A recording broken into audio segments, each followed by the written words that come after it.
Our programs offer many languages. Please visit suprememastertv.com/schedule. Nos programmes offrent plusieurs langues. Veuillez visiter suprememastertv.com/schedule. Nuestros programas ofrecen varios idiomas. Visiten suprememastertv.com/schedule. Műsoraink sok nyelvet tartalmaznak. Kérjük, tekintse meg itt suprememastertv.com/schedule.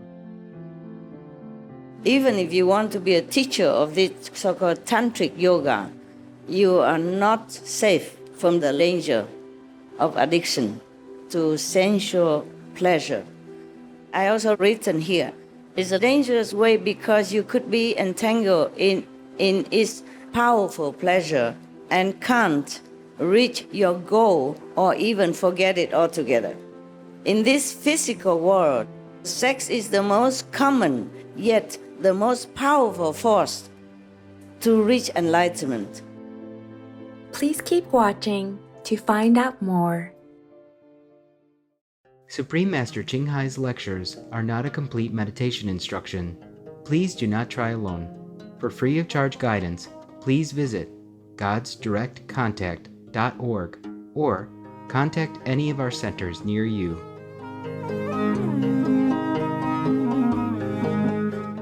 Today's episode will be presented in English and Chinese with subtitles in Arabic, Olaxese, also known as Vietnamese, Bulgarian, Chinese, Czech, English, French, German, Hindi, Hungarian, Indonesian, Japanese, Korean, Malay, Mongolian, Persian, Polish, Portuguese, Punjabi, Russian, Spanish, Telugu, and Thai.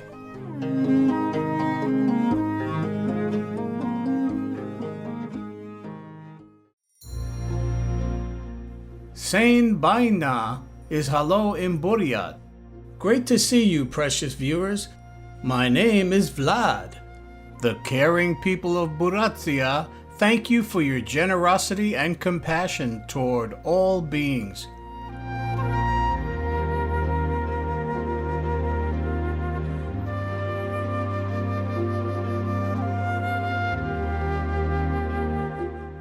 Buryatia is a republic of Russia in eastern Siberia.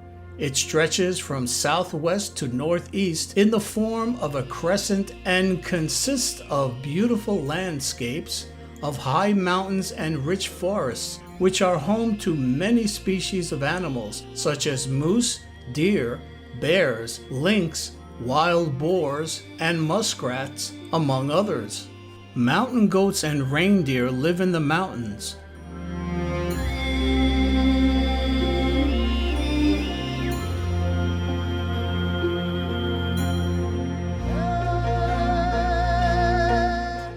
This modest-sized country that borders Mongolia to its south is full of resources. One can find gold, tungsten, aluminum, iron, manganese, and coal, as well as wheat, potatoes, vegetables, and sugar beets.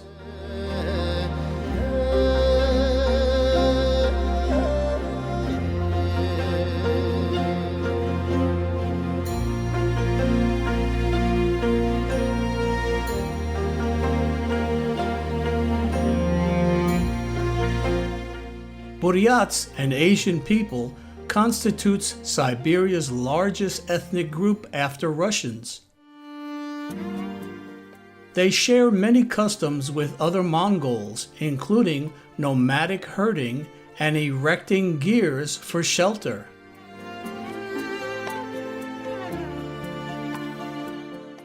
Today, the majority of Buryats live in and around Ulan-Ude, the capital of the republic, although many still live more traditionally in the countryside.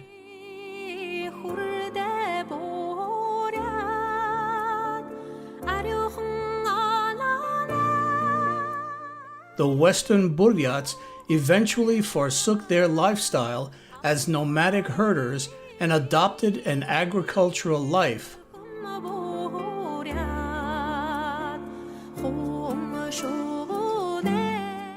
Most now live in the permanent wooden houses typical of Siberian peasant life. The eastern Buryats remain herders. Outside the capital Ulan-Ude, the major attractions include hot springs, Lake Baikal, and Mongolian-style Buddhist monasteries. Ivolginsky Datsan is the largest Buddhist monastery and temple complex in Russia, which includes temples, dugans, small Buryat Buddhist temples, and a greenhouse with a sacred Bodhi tree. And most importantly, in 1991, the Buddhist University was established here.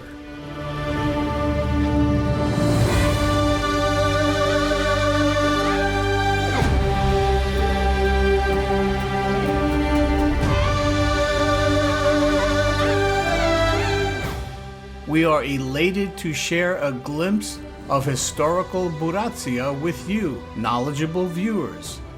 We pray to heaven to shower you with immense blessings and heavenly grace.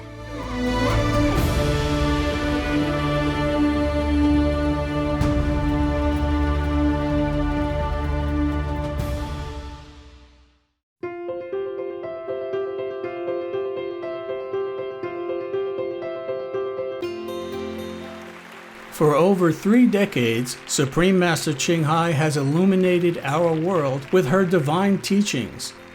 A fully enlightened master, she imparts the Kuan Yin method of meditation to those desiring to immediately discover the God nature within and to achieve in one lifetime eternal liberation from the cycle of transmigration.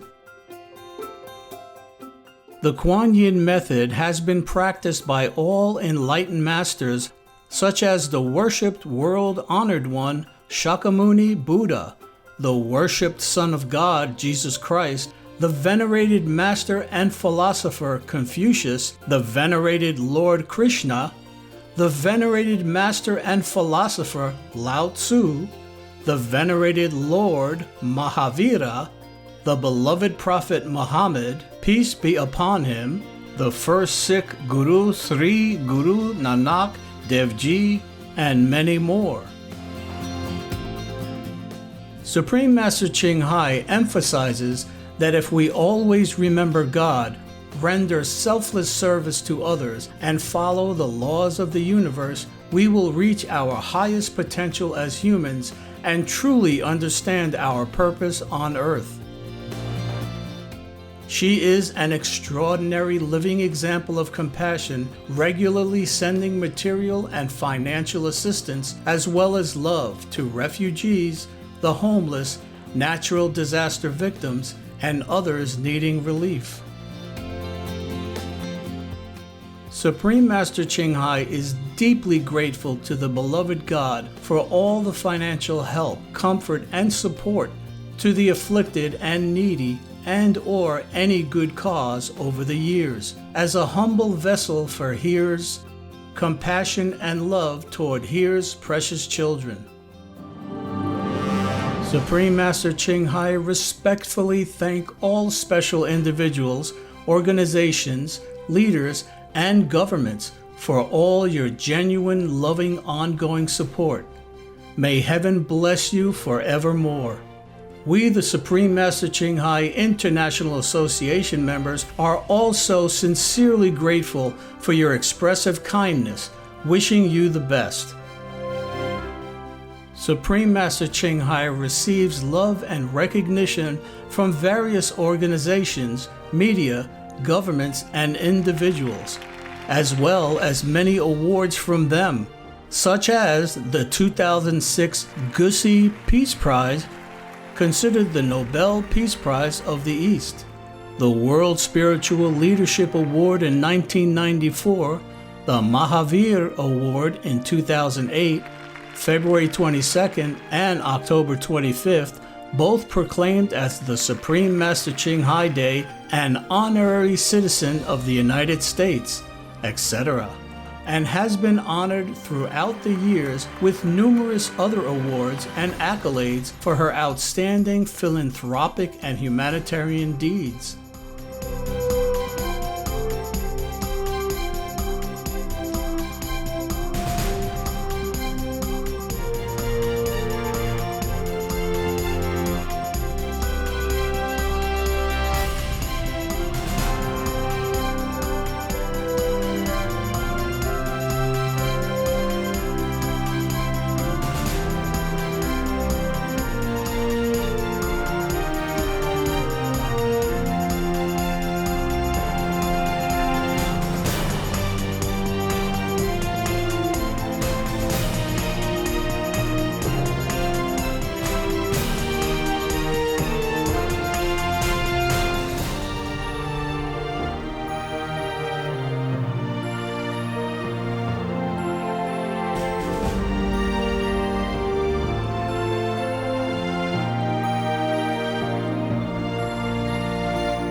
etc.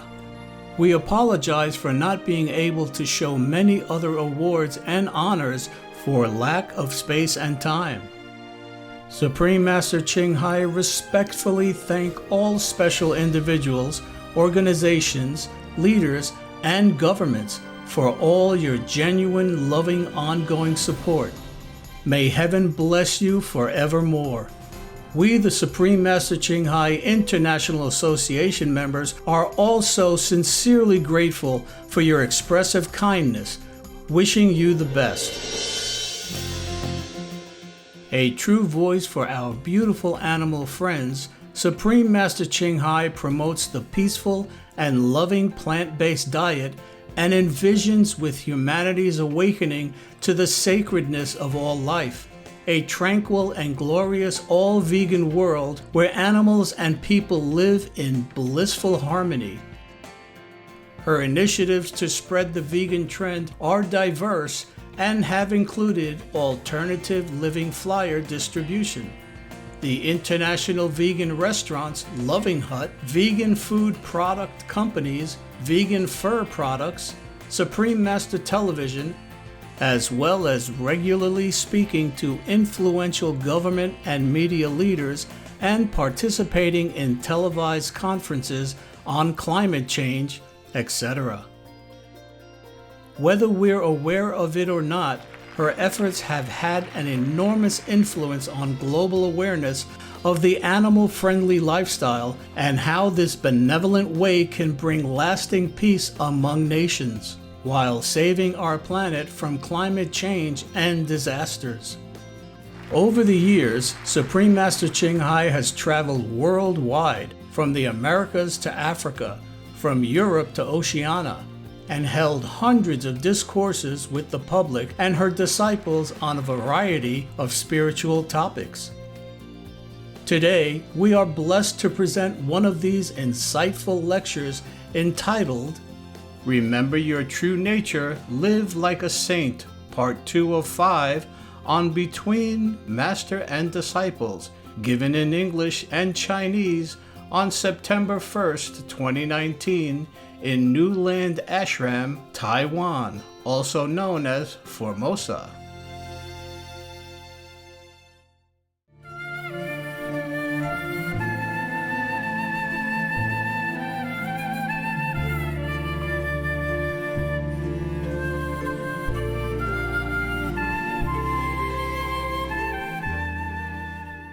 If the physical intercourse between man and woman, you call it sex. I'm shy to mention that word. When I first mentioned it, I was really very shy. But somebody asked me about it. I had to put on a brave face and tell him about why, a long time ago, some years ago. But even then, nowadays, if I mention that, I still feel very shy. I don't know why. Forgive me if I'm not so brave as you think. I'm not all that brave. I'm not all that very free to talk about anything. It's because I'm your teacher, I have to. But I always try not to mention that if I can. So, if sex is also one of the 84,000 methods to practice, why didn't the Buddha ever mention it? He even told people, try not to follow the lustful temptation. Because he knew it's very dangerous. I told you last time already. And then, suppose you practice with one person, and you might get addicted to that person, and then that person doesn't want to practice with you anymore because some reason, then you might try to get someone else. And then it will be very, very chaotic and troublesome. Not to yourself only, but to other people involved. Yeah. Even if you want to be a teacher of this so-called tantric yoga, you are not safe from the danger of addiction to sensual pleasure. I also written here, it's a dangerous way because you could be entangled in its powerful pleasure and can't reach your goal or even forget it altogether. In this physical world, sex is the most common, yet the most powerful force to reach enlightenment. Very powerful. If you married or in love, or have boyfriend, girlfriend, you understand what I'm saying. I better not try this. But if you can avoid it, then try the way I have told you last time.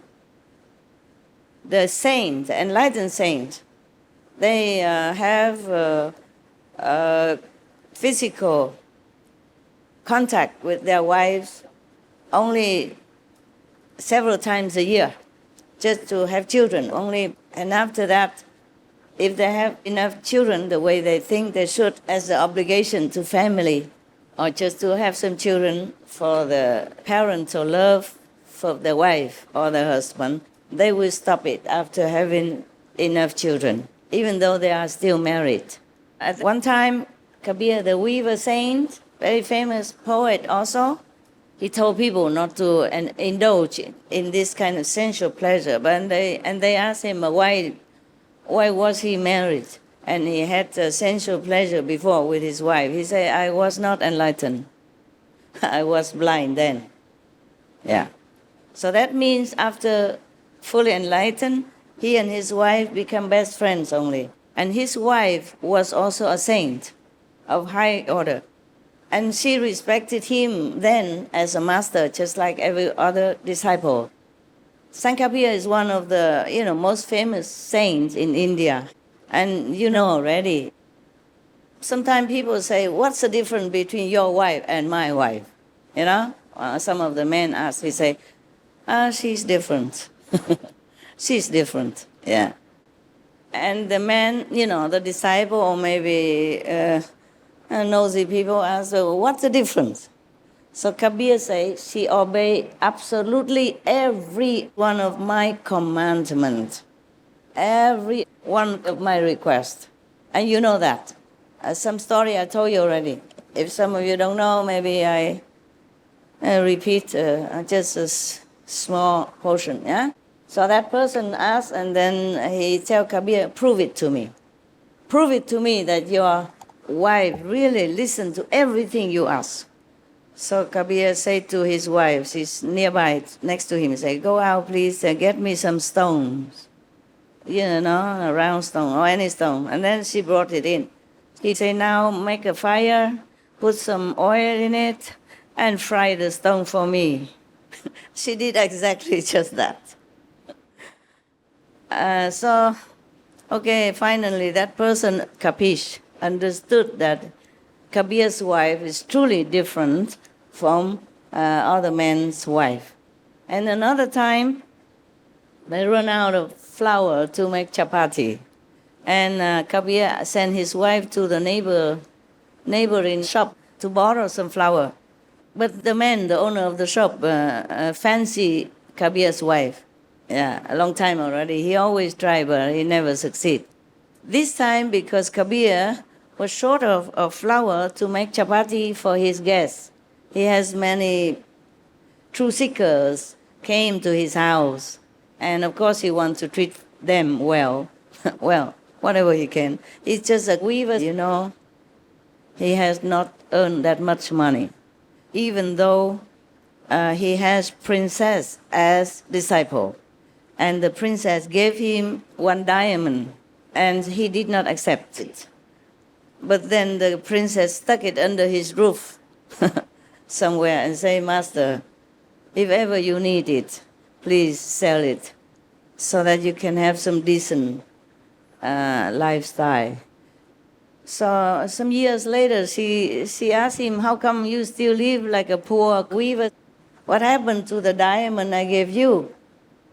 He said, wherever you put it, it's still there. Yeah? So he still lives a life of a simple weaver. Whatever he earns, he uses. And whatever he has extra, if somebody come to him in need or visit him, he treat them with that. But that day, too many people came, including some monks.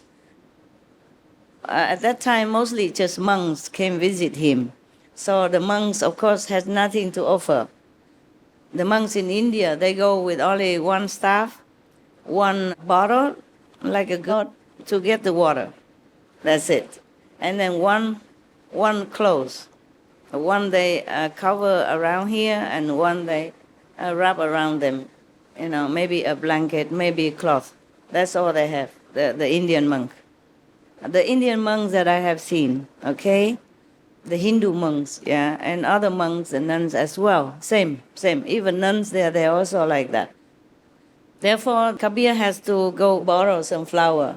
But this man, the owner of the shop, had taken much liking to the wife of Kabir a long time already. So this time he used this opportunity to kind of force her, say, if you have a physical relationship with me, then I give you as much flour as you want to take. The wife, of course, don't like that. Come home and told her husband. Kabir said, what? Just that? And you did not even agree? Come, I take you back there. Because it's raining and it's muddy. He's a gentleman, so he carried her to the shop and tell the owner, here, my wife, please, be gentle, take care of her, and give me the flowers. Oh, the owner of the shop was so shocked. Who wouldn't be, right? He thought he should do it secretly with the wife, but the husband knew, and then even offer him, his wife, openly. He was so scared. Also, he saw both of them, even though it's raining hard outside, both of them are dry, just like we are now. So he was so scared, and he begged for forgiveness. And he said, please, take as much flour as you need. I will never dare to offend both of you, saintly practitioner again. Please forgive me. All right, so they have flour and nothing happened. I mentioned about the saints. After enlightenment, they practice abstinence. They still have wife, children maybe, but they keep abstinence from physical pleasure. They keep themselves abstinence from sex. Okay, sorry.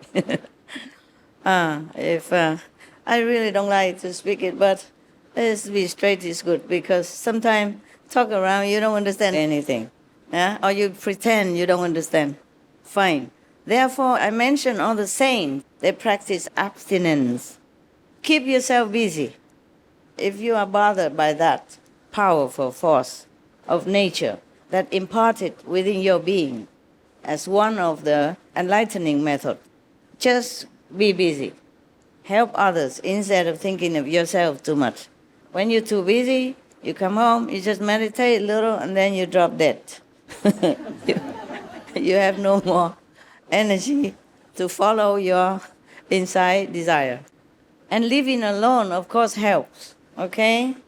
And living in separate rooms, separate houses, as wife and husband, does help. And do not look left and right, back and forth, if any object of your adoration appear in front of your eyes. The monks was taught by the Buddha to look only about 1 meter in front of them, so that they can see the insects, so they don't hurt them. They don't look anywhere at all. Don't look at the woman. And look upon all the women as your mother. And for the nun, look upon all the men as your father, or your brother, or your sister, like that, to avoid trouble. If any desirous thought creep up in your mind, you cut, yeah? Think of something else, recite the 5 names. Try as best as you can. Of course, it's very powerful, this one. Very, very powerful. It is very powerful. It even can create human beings. Imagine how more powerful can any other power be. Create maybe not just one human, but many humans.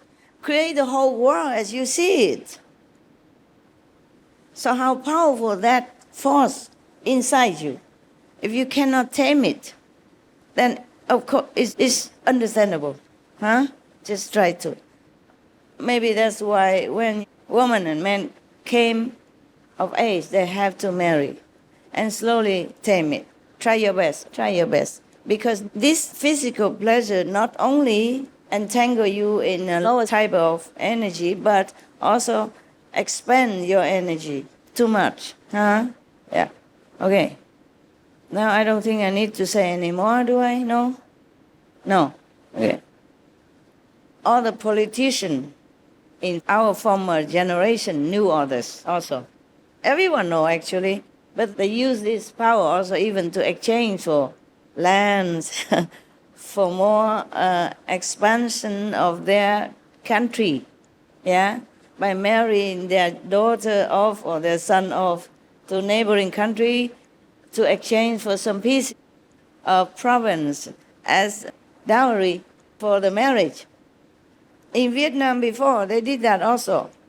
One of our princess, fame for being beautiful and virtuous, saw our neighbor king. Vietnam before is not all the way from Hanoi all the way to the Cà Mau, no. It was only from on the northern side. Then slowly, with this marriage, we get the central of Vietnam now. And later, some more excuses. It's a long story. You want to hear? Not that long, but I make it short. There was a song about it, yeah, that I sing sometime before Christmas. This princess, absolutely beautiful, out of this world kind of beauty. And she's coming of age already, 16 at the time, and she was in love with the general, the royal general of the guards. But then the king of other country, a neighboring country, maybe threatened to make war.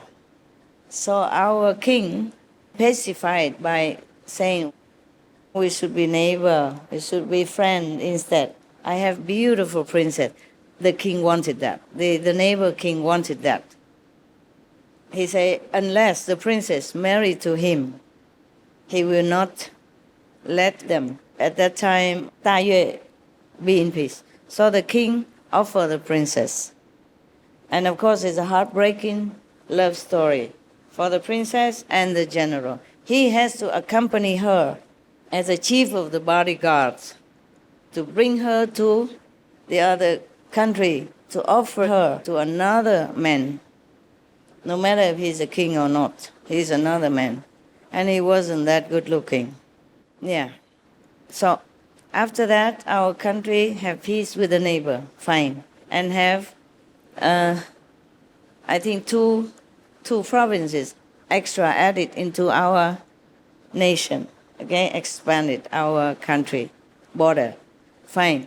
But later, when this king died, because the king of the neighboring country at that time called Champa country, Cham, nước Cham.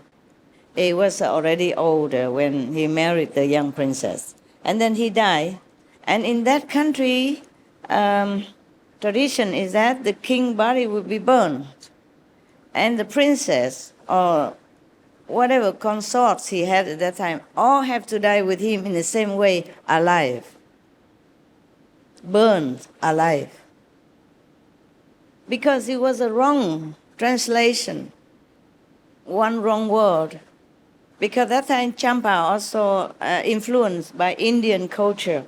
If you see some of their stupas that they built and the sculpting outside, the structure is very much like India.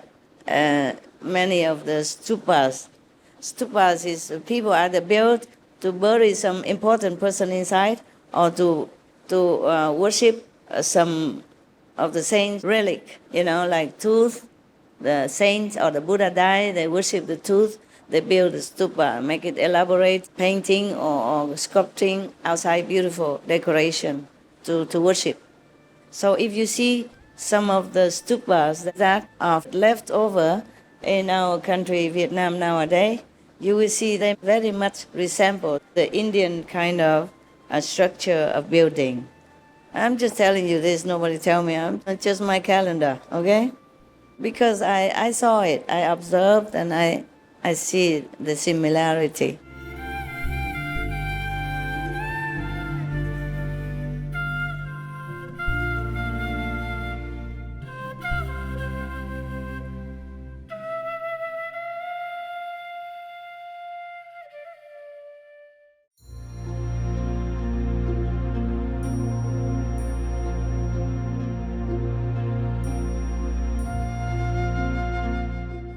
Optimistic viewers, we appreciate your company for today's episode entitled Remember Your True Nature, Live Like a Saint, Part 2 of 5, on Between Master and Disciples. Please stay tuned to Supreme Master Television for more positive programming. May your soul shine with humility and unconditional love like the celestial sun. Our programs offer many languages. Please visit suprememastertv.com/schedule and suprememastertv.com/BMD.